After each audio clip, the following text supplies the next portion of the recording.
So இந்த தை மாதத்திலே 4 பெயர்ச்சிகள் ஏற்படுகிறது. ஒன்று, ஜனவரி 14ஆம் தேதி நடக்கவிருக்கும் சூரிய பெயர்ச்சி. தனுசிலிருந்து சூரியன் மகரத்திற்கு செல்கிறார்.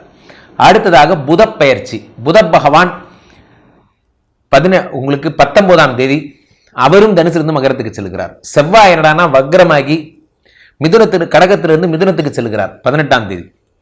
சுக்கிர பகவான் என்னடானா உச்சம் பெற்று ஜனவரி 29ஆம் தேதி கும்பத்திலிருந்து மேனத்திற்கு போகிறார். 4 கிரகங்கள் உச்சம் பெறுகிறார்கள். ஸோ இப்போ இந்த 4 கிரகங்களால் யாருக்கெல்லாம் நன்மை ஏற்பட போகிறது, எந்தெந்த ராசிக்காரர்கள்லாம் செல்வ வளத்தையும் சுபிட்சத்தையும் அனுபவிக்கப் போகிறீர்கள் என்பதைத்தான் ஒவ்வொரு ராசியாக நாம் பார்க்கவிருக்கும். விருச்சிக ராசிக்காரர்கள் எல்லாம் என்ன மாதிரியான பலன்கள் ஏற்பட போகிறது? 10 கூடிய சூரிய பகவான் 3ஆம் வீட்டிற்கு வருகிறார். 11 கூடிய புத பகவான் 3ஆம் வீட்டில் சேருகிறார். 3ஆம் வீட்டில் சேர்றது ஒரு மறைவு ஸ்தானம் தானே. இதில் என்ன பெரிய சிறப்பு இருக்க போகிறது? 1, 6 கூடிய செவ்வாய் பகவான் உங்களுக்கு 8ஆம் வீட்டில் மறைகிறார். இங்கதான் ட்விஸ்ட், இங்கதான் கதையோட கிளைமேக்ஸ். என்னன்னா 6 கூடியவன் 8இல் மறைவது விபரீத ராஜயோகத்தை உண்டாக்குகிறது. ஜனவரி மாதம் விருச்சிக ராசிக்காரர்களுக்கு விபரீத ராஜயோகம். 8 கால் பூச்சி 8 படி ஏற 8 நாள் ஆகும்.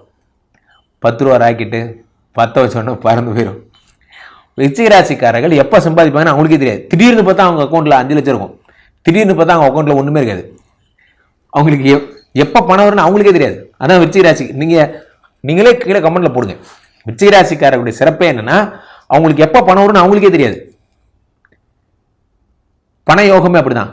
கான்ஸ்டன்ட் வருமானம்னு ஒன்று இருக்காது. திடீர்னு லக்கி பிரைஸ் அடிக்கும். ஒவ்வொரு மாதமும் உங்களுக்கு லக்கி பிரைஸ் தான். ஸோ பிஸ்னஸில் இருக்கவங்களுக்கு இன்னும் சூப்பர். ஸோ அப்போ 2 கூடிய உங்களுக்கு 3ஆம் வீட்டிலே சூரியனும் புதனும் வருவது எப்படியான பலன்கள்? 10 கூடியவனும் 11 கூடியவனும் புதாதித்ய யோகம் பெற்று 3ஆம் வீட்டில் இருந்தால் என்ன ஆகும்? 3ஆம் வீடு என்பது என்ன? முயற்சி. உலகத்தில் யார் எதற்குமே பயப்பட தேவையில்லை. யாருக்கும் மஞ்சோம், எதற்கும் மஞ்சோம், எங்கும் மஞ்சோம், எப்போது மஞ்சோம். யாருன்னா முயற்சியை கொள்பவன். தம்பி சதீஷ்ட சொன்னேன், இனி நான் நிறைய பார்க்கணும், எனக்கு வழி பண்ணி கொடு, இன்னும் நான் நிறைய சந்திக்கணும், ஏற்பாடு பண்ணி கொடு. சார், உலகத்தில் முயற்சி பண்ணிட்டே இருக்கிறவனுக்கு தோல்வியே கிடையாது. முயற்சி முயற்சி முயற்சி முயற்சி. உங்களுக்கான எரிபொருள் உந்து விசை வேற, மாய விசை எங்க இருக்குன்னு நினைக்கிறீங்க? உங்களுக்கான மாய விசை எது? முயற்சி. டே 1ல நான் எப்படி இருந்தேன், 1 டே நான் அப்படி இருப்பேன். வாட்ஸ்அப் கவிதையெல்லாம் படிச்சிருப்பீங்க.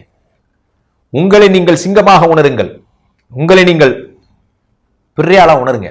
உங்க முயற்சி அப்படி என்னைக்குமே வானத்தை நோக்கி நீங்க உங்களுடைய அந்த ஆகாயம் போதாத பறவை உண்ட. நிறைய பேருக்கு இது என்னன்னே புரியாம பாடுறவங்களா இருக்கான். என்னையா சொல்றாரு? அந்த ஆகாயம் அந்த பறவைக்கு போதவில்லை அப்படின்னு சொல்றான். அந்த பறவை பறப்பதற்கு அந்த ஆகாயம் போதவில்லை. அவ்வளவு முயற்சியுடைய அந்த பறவை. அப்படின்னா அந்த ஆகாயத்தையே சுத்தி வந்துருச்சு. இன்னொரு ஆகாயம் இருக்குதான்னு கேக்குது அந்த பறவை. அந்த ஆகாயம் போதாத பறவை உண்டா? உண்மையிலே நான் அடிக்கடி சொல்லுவேன், ஒரு பறவையின் வெற்றி எது? ஒரு பறவையின் வெற்றி எது? இந்த பிளே தமிழ் சேனலை சொல்லலாம் பறவையின் வெற்றின்னு. இந்த பறவையின் வெற்றி எது? என்ன சொல்லலாம் பறவையின் வெற்றின்னு? தம்பி செய்தி சொல்லலாம், எல்லாரும் சொல்லலாம். உங்க ஒவ்வொருத்தரையும் நான் சொல்றேன், நீங்க ஒவ்வொருத்தரும் ஒரு பறவை தான். எப்படி தெரியுமா? ஒரு பறவையின் வெற்றி என்பது நீல பறத்தலா? இல்லை. உயர பறத்தலா? இல்லை. ஒரு பறவையின் வெற்றி என்பது ஒட்டுமொத்த ஆகாயத்தையும் மறந்து வைத்து தன்னை மட்டுமே பார்க்க வைக்கிறது. அதுதான் ஒரு பறவையின் வெற்றி. ஒரு பறவையின் வெற்றி எது? எல்லாத்தையும் மறந்துட்டு நீங்க அதை மட்டும் பார்க்குறீங்க பார்த்தீங்களா? அதுதான். இப்படிதான் விருச்சிக ராசிக்காரங்களுக்கு இந்த மாதம் அமைய போகிறது. உங்களை மட்டுமே உத்து பார்க்க போறாங்க. நீங்க தான் ட்ரெண்ட் சேஞ்சர், ட்ரெண்ட் செட்டர். நீங்க தான். அது என்னமோ தெரியல, உங்க கடையில கேக் வாங்கினா மட்டும் நல்லா இருக்கு, கேக்ல எதையாவது கலந்து வைக்கிறீங்களா அப்படின்னே கேட்பாங்க. அந்த அளவுக்கு டேஸ்ட்டை கொடுப்பீங்க. அல்லது நீங்க உங்க வண்டியில் ஏறினா தான் எனக்கு ரொம்ப கம்ஃபர்ட்டா இருக்கு அப்படிங்கிற வேலையில உங்க வித்தகத்தெல்லாம் வேலையில காட்டுவீங்க. அதெல்லாம் நடக்கும். ஸோ முயற்சி செய்ய போறீங்க. உங்களுக்கு புது ஐடியா வரப்போகுது. இதை பண்ற நான் ஏன் இதை பண்ணக்கூடாது, இதை பண்ற நான் ஏன் அதை செய்யக்கூடாதுங்கிற புது ஐடியாலஜி வரப்போகுது. இதெல்லாம் நீங்க பண்ண போறீங்க. அடுத்ததாக சுக்கிர பகவான் யாரு? உங்களுக்கு 12 குடையவர். 12 குடையவர் மட்டுமல்ல, 7 குடையவர். விருச்சிக ராசிக்காரர்களுக்கெல்லாம் திருமணமாக போகிறது. கல்யாணம் டும் டும் டும் கல்யாணம். எனக்கு ஏற்கனவே கல்யாணம் ஆயிடுச்சே. சரி, ஏற்கனவே கல்யாணம் ஆயிடுச்சுன்னா மனைவியை நிறைய லவ் பண்ணுவீங்கன்னு வச்சுக்கிங்க.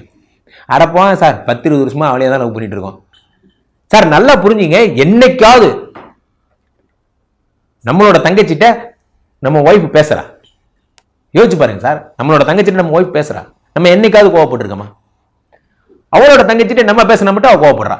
இது என்ன ஊர்ல நியாயம்? நீங்களே சொல்லுங்க. நியாயங்கிறது பொதுவாக உங்களுக்கான காதல் அப்படி விதவிதமா வரும், மீதி புரிஞ்சுங்க. ஸோ அப்படி நிறைய காதல் அப்படி வரும் உங்களுக்கு. அப்படி காதலில் திளைக்க போறீங்க. ஏன் எவ்வளோ பேர் லவ் பண்ண, எனக்கு டைம் இல்லைடா வெளியே போய் தேடுறதுக்கு, அதனால யார் பக்கத்தில் இருக்காங்களோ அவங்கள லவ் பண்ணிட்டேன். முரட்டத்தனமா லவ் பண்றவங்களா இருக்கான். வெளியே எவன் போய் தேடிக்கிட்டே கொண்டுட்டு, அது ஒரு வேலை தானே. இன்னைக்கு வேற சட்டம் வேற போட்டாங்க, எந்த பெண்ணை நீங்கள் பின்தொடர்ந்து சென்றாலும் 5 வருடம் சிறையாம். நான் எப்படிதான் வாழ்றது? எங்க தாத்தாலாம் உட்காந்து குட்டிச்சத்துல உட்காந்து பொம்பளை ஜடையை பிடிச்சி இழுத்தாரு. அவரெல்லாம் லவ் பண்ணார், அந்த ஆள் லவ் பண்ணான், இந்த ஆள் லவ் லெட்டர் கொடுத்தான். எங்க அப்பா காலத்துல அவர் ஒரு மாதிரி லவ் பண்ணார். எனக்கு மட்டும் இவ்வளவு ஸ்ட்ரிக்ட், நான் பின்னாடி போகக்கூடாது, பாட்டு பாடக்கூடாது, செய்கை மொழியில் உடல் மொழியில் நீங்கள் தெரிவித்தால் உங்களை சுட்டுக் கொள்ளும்.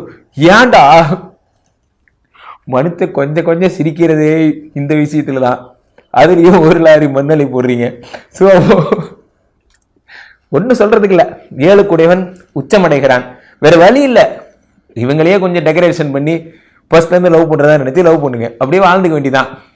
நிறைய பேர் இப்படி ஒட்ட வச்சு தான் வாழ்ந்துட்டு இருக்கான். அப்படி ப்ரெஸ்ஸா பாருங்க, நீங்க மேக்கப் பண்ணிட்டு ஃபர்ஸ்ட்ல இருந்து பார்த்தீங்கன்னா ஒரு ப்ரெஸ்ஸா உங்க கண்ணுக்கு தெரியும். அந்த மாதிரி நான் ஒருத்தட்ட கேட்டேங்க, மடத்துக்கு வந்த ஒரு ஆளு கௌரி கல்யாண வைபோகமே பாட்டு பாடணும். நான் கேட்குறேன், பாட்டு பாடுங்க. எந்த பெண்களுமே பாடவே இல்லை. எனக்கு உடனே வாய் நிற்கவே இல்லை. நம்ம இப்படி பேசி தான் அடி வாங்கிட்டு வருது. உடனே அவங்கள்ட்ட முன்பெல்லாம் பெண்கள் பாடுவார்கள் அப்படின்னு. உடனே அதில் கூட்டத்தில் அகராதி பிடிச்சது ஒன்று, ஒரு லேடி ஒன்று சொன்னிச்சு, முன்னெல்லாம் ஆண்கள் கூட தான் புஜபலத்துடன் பாடி பில்டராக இருந்தாங்க, நீங்கள் பார்க்க பொங்கல் மாதிரி இருக்கீங்க, உங்களை தான் கேட்டமா அப்படின்னாங்க. சரி சரி போ, எங்கே போனாலும் நமக்கு ஈக்குவலாக ஒரு ஆள் இருக்காயா. ஸோ அப்போ நம்ம வேற வழி இல்லை, நம்ம ஒய்ஃப் அழகின்னு ஒத்துக்கிட்டு தான் ஆகணும். ஒத்துக்கிட்டு ஃபர்ஸ்ட்லேருந்து லவ் பண்ணுங்க, ஜாலியாக இருப்பீங்க. ஒரே ஒரு விஷயம் என்னன்னா, ராசிநாதன் வக்கரமாகிறார், ஜாக்கிரதையா இருங்க. ஆக்சிடென்டல் பீரியட் ஏற்படுதுங்க. வண்டி ஓட்டவே ஓட்டாதீங்க. வண்டி ஓட்டும் போது வெற்றிவேல் முருகனுக்கு அரோகரா சொல்லிக்கிட்டே வண்டி ஓட்டுங்க. செமையா இருக்க போறீங்க, சூப்பராக இருக்க போறீங்க, லவ் பண்ண போறீங்க. அதனால பின்தொடர்ந்து செல்லாமல், உடல் மொழிகள் எதுலையும் தெரிவிக்காமல், வாட்ஸ்அப்பு ஃபேஸ்புக் எதுலையும் தெரிவிக்காமல், லெட்டர் கிட்டர் எதுவும் எதுவுமே போனா எப்படி தானே தெரிவிக்கிறது, அதெல்லாம் எனக்கு தெரியாது. நீங்கள் எப்படி ஒன்று தெரிவிங்க, புறா வீடு தூது மாதிரி ட்ரை பண்ணுங்க. இந்த மாதிரி பண்ணுங்க.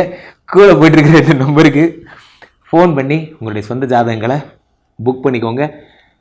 உலக போல் வாய்ந்த நமது ஸ்ரீமடத்திலே தினசரி நடக்கின்ற வேள்விகளிலும் யாகங்களிலும் பங்கு கொண்டு உங்களுடைய பிரச்சனைகளை தீர்த்துக் கொள்ளுங்கள். மீண்டும் ஒரு நல்ல பதிவில் சந்திப்போம். நன்றி, வணக்கம்.